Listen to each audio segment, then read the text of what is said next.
Il s'agit en somme d'apporter le maximum de transparence sur ce permis déposé par Sunmine, dont vous connaissez finalement assez peu les contours à ce stade. Un mot quand même sur la présence de l'État, pour dissiper peut-être un malentendu qui s'instillerait dans les esprits de chacun et qui consisterait à penser que l'État a déjà pris fait et cause et a validé le projet. Rien à ce stade de la procédure d'un quelconque soutien au projet qui est présenté. Moi, je demande vraiment à l'ensemble des personnes présentes de se comporter avec la dignité, le respect qui sied à un échange de qualité et un échange constructif. Sachez par ailleurs que nous fermerons l'accès dans les minutes qui viennent, en tout cas au début de l'exposé que nous fera Sunmine, pour éviter évidemment par la suite d'avoir des questions qui seraient par trop déconnectées de l'exposé qui sera fait. Le PER en tant que tel est un droit immobilier. Il ne permet pas d'engager des travaux à lui seul. C'est un cadre législatif derrière lequel vont être déroulés, en fonction de l'avancement, en fonction de ce qu'on va trouver, des travaux ou pas, et qui devront, suivant l'importance qu'ils auront, suivant l'impact sur l'environnement qu'ils auront, être soit déclarés, soit autorisés.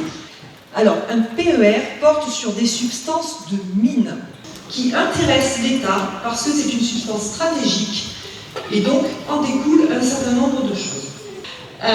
Si vous avez une substance de carrière dans votre jardin, vous pouvez en disposer. Si vous avez une substance de vigne dans votre jardin, vous ne pouvez pas en disposer parce que ça appartient à l'État. Donc la société Sunmine est seule. Et ensuite, normalement, entre le début de la consultation des services et l'avis du préfet, il y a 3 mois qui ne pourront pas être tenus puisqu'il y a la consultation du public qui a été allongée. Alors moi je suis Loris Lemarec, maire de Coudes, une des 3 communes concernées par ce projet de permis de recherche en lithium. En fait, le droit minier n'impose pas que les élus locaux soient informés quand il y a ce genre de projet sur leur territoire. Voilà, donc c'est la loi des mines qui le prévient, qui le permet. Par contre, ce qui est légal n'est pas forcément moral. Le préfet ne le savait pas non plus. Notre première chose à faire, c'est de faire en sorte que cette consultation soit repoussée pour qu'elle ait vraiment son nom de consultation publique. Je suis interviewé là.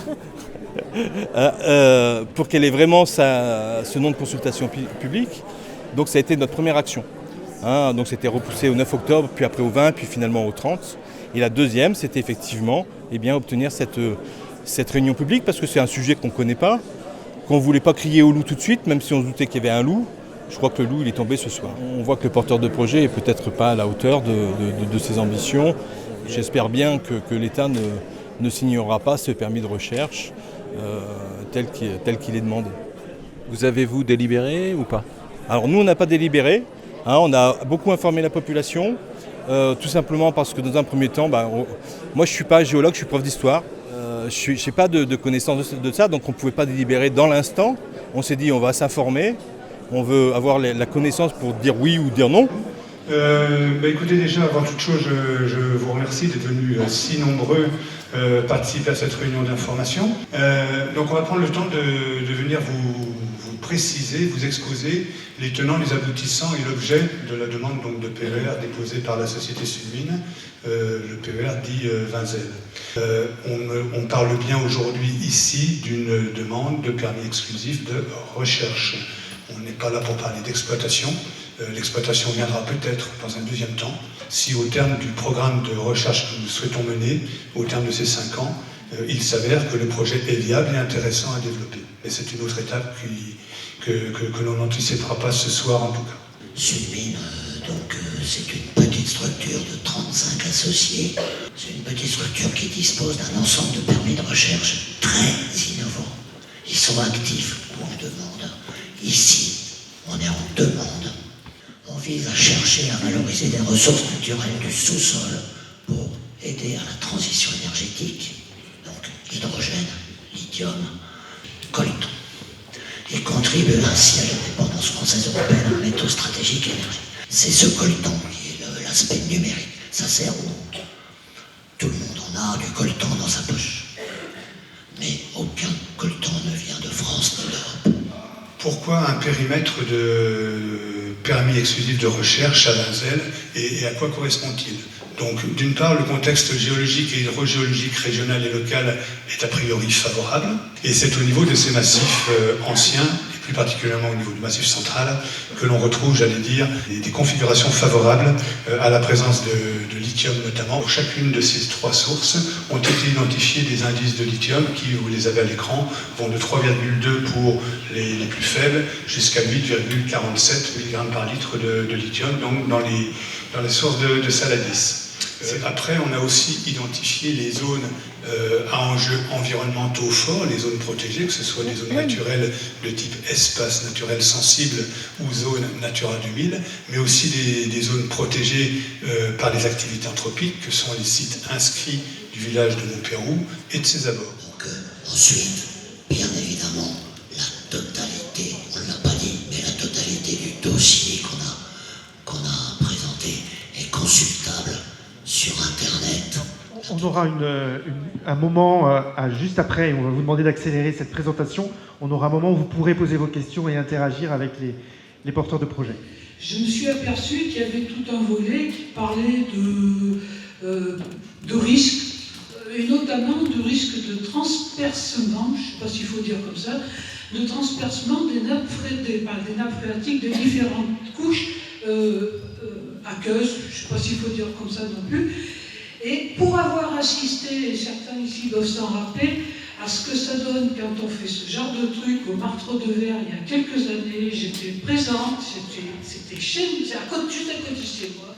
Il y a eu un geyser qui a tout détruit parce qu'ils avaient percé une roche qui avait fait sortir de l'eau gazeuse à je ne sais plus combien de degrés. Il y a eu des milliers de mètres cubes d'eau qui se sont déversés dans les égouts. Et pour boucher ce trou, on a fait venir des soi-disant spécialistes, qui étaient des spécialistes, parce que ceux qui étaient avant n'étaient pas spécialistes, hein, pour boucher le trou avec des milliers de mètres cubes de béton. Ça a tout détruit tout autour. Voilà. Alors maintenant, si vous voulez nous parler de ce problème, je vous demande, faites-le. La poursuite des études, quand elles interviendront et qu'elles arriveront au stade de la réalisation d'un sondage ou d'un forage éventuel, je ne peux que vous dire que toutes les précautions d'usage seront prises. Ça ne vous rassurera pas pour autant, mais aujourd'hui, j'allais dire, on sait mettre en œuvre des méthodes de protection qui ont bien évolué au cours du temps. Aujourd'hui, il faut vraiment prendre ce sujet sérieusement. Alors, monsieur le préfet, là, sauf erreur de ma part, le 12 octobre 2023, donc il y a eu un arrêté préfectoral qui met le secteur en crise au niveau de l'eau. Donc voilà. Donc il y a une inquiétude qui se fait dans le coin. Donc les questions doivent être prises très au sérieux. On ne peut pas balayer d'un revers de la main le fait qu'on va peut-être exploiter et creuser devant chez nous. Donc soyons sérieux et répondons aux questions. Merci. Et ces travaux de recherche n'ont pas d'impact sur l'environnement. Ça, c'est une chose, c'est classé. Dans un deuxième temps, éventuellement, mais vraiment il n'y a aucune certitude sur ce deuxième temps. Cela dépendra vraiment des résultats du programme de recherche. Dans un deuxième temps, si un projet d'exploitation voit le jour, eh bien, il y aura à ce moment-là, comme je le disais tout à l'heure, un dossier en bonne et due forme qui sera déposé, complet, et le pétitionnaire, ça ne sera pas forcément Sunmine, ou ça sera Sunmine associé à quelqu'un d'autre, à d'autres compétences, pour déposer un dossier de demande de concession, un dossier très complet, donc dans lequel, je vais dire, tous les effets de l'exploitation prévisible de la ressource, du lithium en l'occurrence, seront analysés. Et c'est à ce stade-là que ce sera analysé, avant que la concession ne soit autorisée. Comment garantissez-vous qu'il n'y aura aucune expropriation des terrains agricoles ou d'habitation, des dégâts faits aux propriétés ou à l'environnement dus à l'exploitation qui ferait suite à cette recherche? Et aussi, comment, dans quel délai et combien vous comptez indemniser ceux qui les subiront? Et qui décide des critères de nuisance?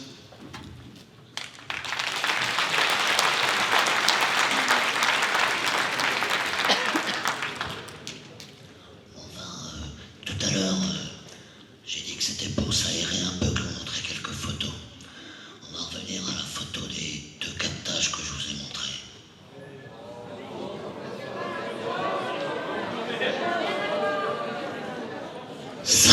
C'est pas par hasard si je l'ai montré. C'est parce que ça, c'est un captage de gaz et le captage d'eau. Et quel... Alors, dites. Non, mais si, parce que ça a été fait, je sais pas quand, il y a très peu de temps. Mais mais pourquoi on irait le mettre dans votre jardin?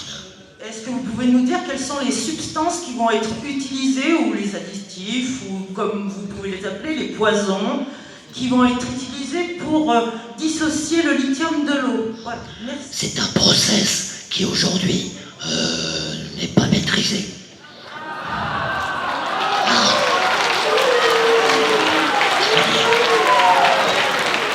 J'ai lu votre dossier, dans la page 58, vous dites le risque majeur est la possibilité d'un événement d'origine naturelle ou relatif à l'activité humaine, dont les effets peuvent mettre en jeu un grand nombre de personnes, occasionner des dommages importants, dépasser les capacités de réaction de la société.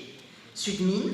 Les risques auxquels est exposée la zone du PRM de Vinzelles sont le risque d'inondation élevé, de retrait-gonflement des argiles élevé et risque sismique modéré. Là, je pourrais quand même un peu critiquer là-dessus, mais c'est déjà, vous parlez beaucoup des risques et vous admettez vous-même qu'il y a des risques. Face à ces risques, qui va payer les dégâts? Qui va indemniser les personnes? Sudmine avec un budget de 227 000 €. L'Adréal, je m'adresse à l'Adréal. Comment l'Adréal peut-elle accepter de tels risques? Est-ce que vous avez prévu des garanties si quelque chose se passe de travers? Une série de séismes en Alsace d'une magnitude de 3,9 sur l'échelle de Richter en juin 2021, dû au forage pour recherche de lithium et de géothermie, a fissuré en Alsace moult d'habitations, et l'entreprise Fonroche, qui était responsable, a mis les clés sur la porte et elle est partie. 4000 dossiers sont encore en attente d'être indemnisés. Alors l'Alsace, elle refuse d'être le centre d'expérimentation de la transition énergétique, et l'Auvergne aussi.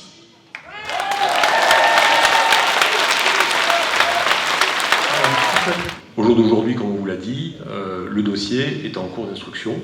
Donc voilà, on ne sait pas dire aujourd'hui si on proposera au ministre, via monsieur le préfet, de donner une suite favorable ou pas à cette demande-là. Donc il ne faut pas nous prêter d'intention. Aujourd'hui, la procédure est en cours. Voilà. Est-ce que vous savez ce qui fait bouger le terrain en Alsace? Est-ce que c'est les captages d'eau? Non. Non, c'est la réinjection. Ah ben c'est pas pareil. Moi, ce qui m'interpelle en tant que citoyenne et habitante, et la question que je pose, ça a été rappelé tout à l'heure, ça touche à l'eau. On sait que l'eau, nous en avons besoin pour vivre. On sait qu'aujourd'hui, c'est un bien qui est commun aussi, qui est privatisé sans raison. Donc on s'inquiète sur le devenir de l'eau, s'il y a une exploitation, une recherche, d'abord sur le devenir de ce qui pour nous est vital. La deuxième chose aussi, c'est qu'on parle d'une consultation habitant. Ok, très bien, super, on fait appel à nous, citoyens, sur le devenir d'un territoire. Mais quelle est cette consultation et quel sera véritablement le poids de cette consultation? Parce que nous avons des choses à dire, même si nous ne sommes pas des professionnels de la question, nous connaissons notre territoire et surtout nous savons comment nous voulons y vivre. Donc moi, des réponses de Sudmine, pourquoi pas, mais c'est des réponses aussi de l'État que j'attends par rapport à ces questions-là, parce qu'elles sont vitales pour nous. Le fait est qu'aujourd'hui, on est vraiment dans une phase de recherche. Ce qui a été dit par M. Vallier par rapport tout à l'heure à la récupération du lithium aujourd'hui, c'est vrai qu'on ne sait pas. Et la question du jour, c'est le positionnement qu'on va devoir proposer au préfet et au ministre sur est-ce que l'État, dans une logique patrimoniale, accorde l'exclusivité du droit de recherche sur la zone qui a été définie pour les deux substances que sont le lithium et l'hydrogène. Voilà. Au jour d'aujourd'hui, tout le monde ici, manifestement, est dans une logique d'anticipation sur le fait que ce PER va être délivré et surtout qu'on va trouver quelque chose. Mais c'est pas dit. Et l'expérience montre que... Non mais attendez, laissez-moi finir. ce sont des intentions de recherche. Sur l'ensemble de ces intentions de recherche, on a au final très peu de projets miniers ou de projets d'exploitation géothermique qui vont aboutir. Moi, ce que je dis, c'est tous ceux qui sont dans la salle, si vous n'avez pas encore répondu à la consultation publique, allez donner un avis, c'est très important, c'est la démocratie. Ensuite, un projet, c'est une acceptabilité sociale. Je pense que s'il y a autant de monde ce soir, c'est que l'acceptabilité sociale, elle n'y est pas. Elle n'y est pas parce que personne ne veut entendre parler de ça. Pourquoi? Parce que vous avez très mal amené le sujet, monsieur, avec vos services. On a découvert par la presse, et ça c'est très irritant, très agaçant, et moi je remercie quand même les maires qui se sont mobilisés, les élus, parce que sinon on ne serait pas là. Alors, il y a un avis défavorable, celui du conseil municipal de Vic-le-Comte, voilà, il est acté. On en attend de même du conseil municipal de Parent, du conseil municipal de Coude, et des conseils municipaux de toutes les communes voisines, et on en appelle à nos élus. Voilà ce qu'on demande, un peu de dignité et de respect, et beaucoup d'écoute. Alors la parole des habitants ce soir, remontez-la au ministère. Vous avez compris que c'est un peu particulier sur le plan réglementaire législatif. C'est une consultation effectivement qui est menée par le ministère et non pas par les services de l'administration locale, les services de l'État locaux. Et nous avons parfaitement compris, les mois, localement, que ce projet, enfin, je ne parle pas de projet, je parle d'intention à ce stade, hein, vous l'avez compris, pouvait faire émerger sur le territoire, sur ces 3 communes. Raison pour laquelle nous avons demandé au ministère de prolonger les consultations publiques. Sachez simplement que le préfet n'y était absolument pas tenu, en fait, ni le ministère d'accepter. Donc, je ne dis pas... Donc tout ça pour vous faire comprendre que nous avons parfaitement compris les enjeux et quels étaient les moyens, encore une fois, que cette attention a pu faire naître parmi vous. Rien ne pousse le représentant de l'État à être présent durant cette réunion publique. J'y suis bien volontier. Et ça me permet de faire remonter aussi une note d'ambiance au préfet, lequel fera remonter l'ensemble des échanges, la nature des échanges plutôt que l'on a ici, ce soir, au ministère, au-delà des consultations publiques dont on a parlé. J'ai été commerçant pendant plus de 45 ans dans des très grosses entreprises, et à chaque fois que je voyais une nouvelle personne qui venait acheter quelque chose, je disais bonjour. Et apparemment, vous avez oublié la politesse, et on a su, grâce à nos 3 maires, et je les remercie, qu'il y avait une chose qui se passait. Mais ça, vous avez oublié de le dire à tout le monde. Vous n'étiez pas obligé, ok, mais pourquoi vous faites ça en catimini? Et vous voulez quand vous êtes? Le producteur, il m'a expliqué qu'il y a un siècle, on a fait la course au pétrole. On a fait la course au pétrole, on a trouvé du pétrole, l'industrialisation, tout ce qu'on connaît aujourd'hui est de ça. Là, vous êtes en train de nous expliquer, il y a des environnementalistes, projets pour l'environnement, je sais pas quoi, c'est du lithium. Vous allez fabriquer des voitures avec du lithium de 2 tonnes qu'on ne sait pas recycler. Éthiquement, est-ce que vous, ça va? Alors, si vous extrayez de l'eau, vous allez obtenir une saumure. Déjà, vous faites quoi? De l'eau qui ne vous sert à rien. Et ensuite, votre lithium, il a du gaz carbonique, du CO2 en trop. Il faut vous en séparer aussi. Qu'est-ce que vous faites de ce CO2? Et avez-vous l'intention, par exemple, vous avez parlé des températures de l'eau de Sainte-Marguerite, est-ce que c'est pas innocent? Est-ce que vous avez l'intention d'exploiter cette énergie aussi? Si vous faire tourner les ateliers comme ça, quelle énergie allez-vous utiliser? Le réseau routier, comment allez-vous le saturer? Parce que c'est pareil, 8 mg par litre de lithium, ça fait beaucoup d'eau qui ne sert à rien. Vous en faites quoi? Vous la réinjectez, vous l'évaporez? Voilà, expliquez-nous, développez votre atelier, s'il vous plaît.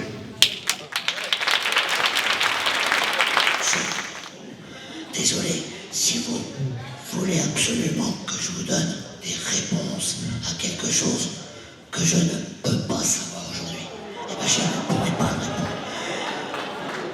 C'est comme ça. Mais ces questions sont intéressantes. C'est juste qu'il faudrait les élargir un peu plus parce qu'il y a d'autres procédés qu'on va étudier.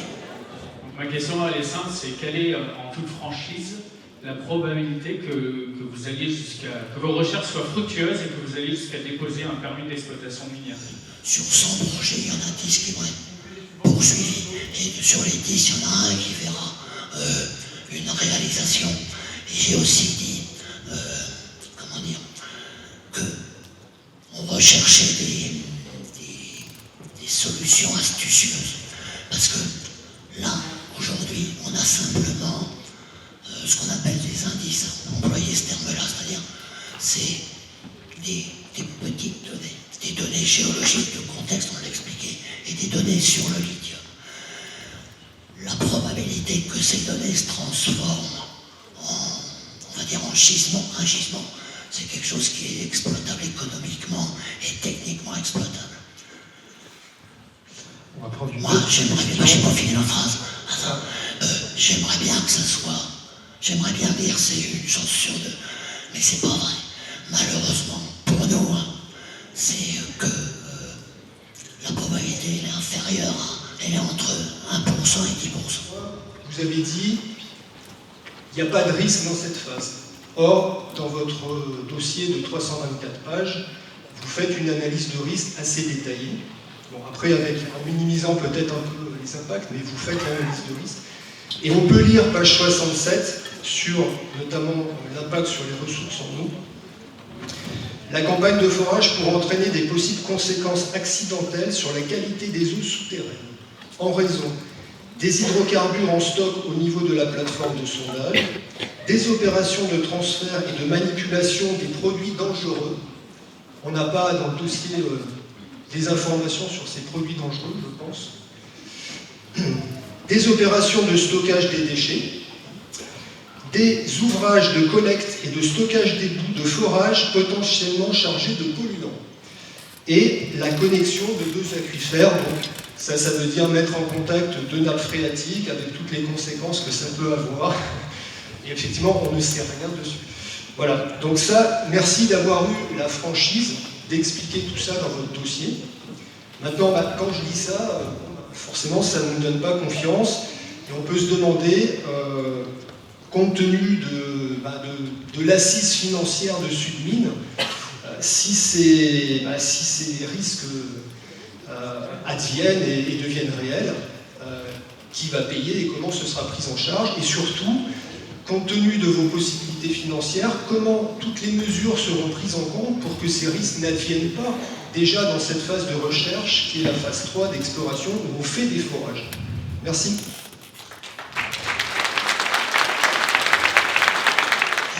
Quand on fait un forage, on mange à côté. Les déchets, c'est ça.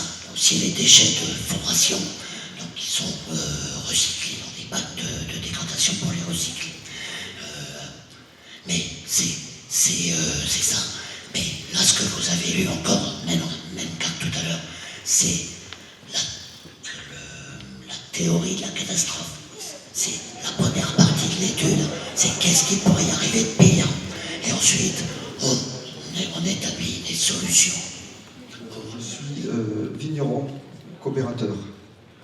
Donc, élu à la Chambre d'agriculture. Vous avez donné un exemple tout à l'heure, les carriers. Si vous faites comme à Jose, et renseignez-vous, je peux vous dire que la profession agricole, vous l'aurez sur votre dos. Ça c'est clair. Le passage en force, c'est négatif. Oui. Attendez, on verra à la suite. Parce que là, c'est pas... Là, on parle de recherche.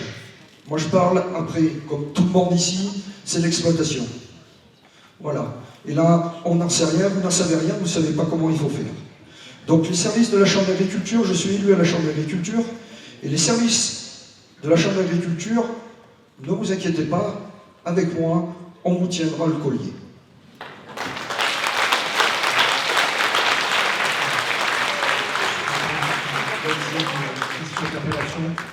On a regardé vos bilans et vos comptes de résultats. Vous nous avez présenté 227 000, je crois, de capital. Et dans les comptes de résultats, c'est négatif tous les ans. C'est quoi votre modèle économique, en fait? Vous êtes sur combien d'explorations en ce moment? Je veux dire, il y a un moment, il faut gagner de l'argent. Je ne comprends pas votre modèle économique. Vous avez parlé dans votre dossier d'une étude 3D de l'aquifère, ce qui est absolument nécessaire avant de faire même un forage d'exploration. C'est marqué dans votre dossier, je crois que vous faites la grimace. Moi, je reviens simplement sur quelque chose. Je suis un peu perplexe, je suis un petit peu de la partie, de voir qu'avec 25 000 €, vous comptez faire une étude 3D et 3 prélèvements d'eau. Enfin, j'aimerais que vous m'expliquiez un petit peu comment vous s'était procédé pour récupérer toutes les données pour cette étude 3D. On sait le faire et on le fera. Individuellement, on sait le faire. C'est nos compétences. Et comme on ne se paye pas, puisqu'on n'est pas salarié, je vous ai dit, on est très particulier. Ça peut faire peur, mais reconnaissez qu'on est très particulier. Vous voulez tous des vélos électriques et des voitures électriques, il faut bien que des gens se mettent à chercher des métaux rares pour tout ça. Voilà, ça vous convient. Et puis, c'est des petites sociétés qui déposent, qui vont trouver, peut-être pas trouver, mais il y a quand même, malgré l'État qui n'est pas tout parfait, il y a quand même des contrôles qui sont faits par des gens compétents. Et c'est pas de bon bord politique. La députée qui est là, je ne la connais pas, je l'ai déjà vue qu'une fois. Moi, quand j'ai vu le journal, que je sais lire un petit peu, j'ai vu que c'est vrai que c'est une bonne idée de faire une réunion comme ça, mais il faut qu'elle soit constructive, et il ne faut pas chaque personne regarder son petit clocher. C'est clair que quand ça sera, c'est une étude d'abord, et puis quand les choses avanceront, il y a quand même des gens intelligents. Il ne faut pas faire des hauts, ça ne sert à rien, parce que pour la bloquer, il faudra le bonheur. Moi, je trouve qu'on sortira plus intelligent avec une réunion constructive que de faire des bruits de n'importe quoi. Voilà. Alors, ce que je voulais vous dire, c'est pas facile, ils expliquent comme ils peuvent, mais je pense qu'on ne coupera pas dans l'avenir, puisque vous voulez des voitures électriques, des machins électriques. Alors,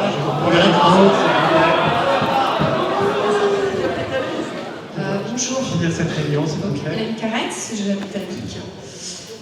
Donc je voulais faire le focus sur la phase d'exploration. Donc vous allez faire un forage.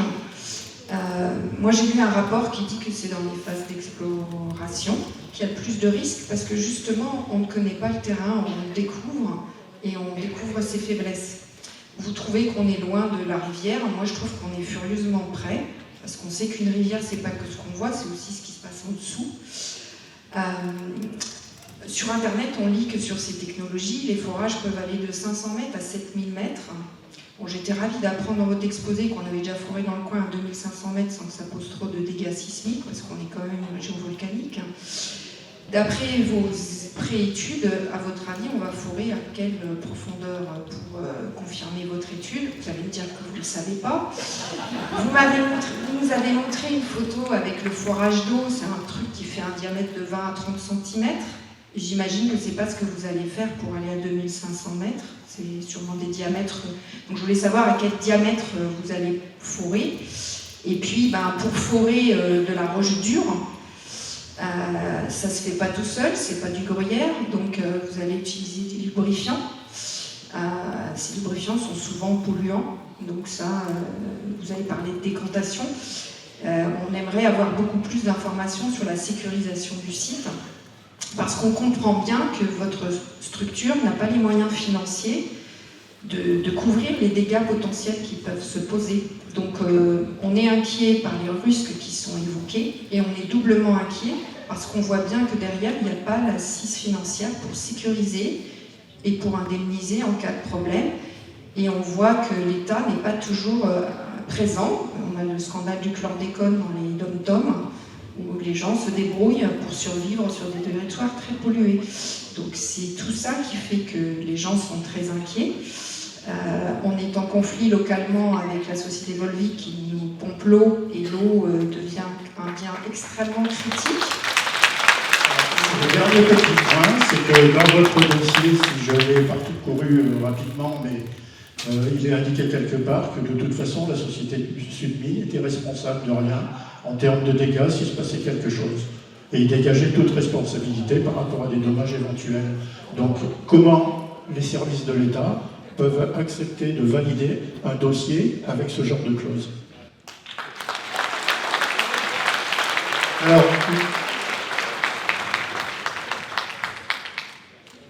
une réponse très concise. Juste en deux mots, la dernière question. Je redis ce que j'ai dit tout à l'heure. Le dossier est en instruction et ça ne présage pas du tout de la position qu'on proposera au préfet.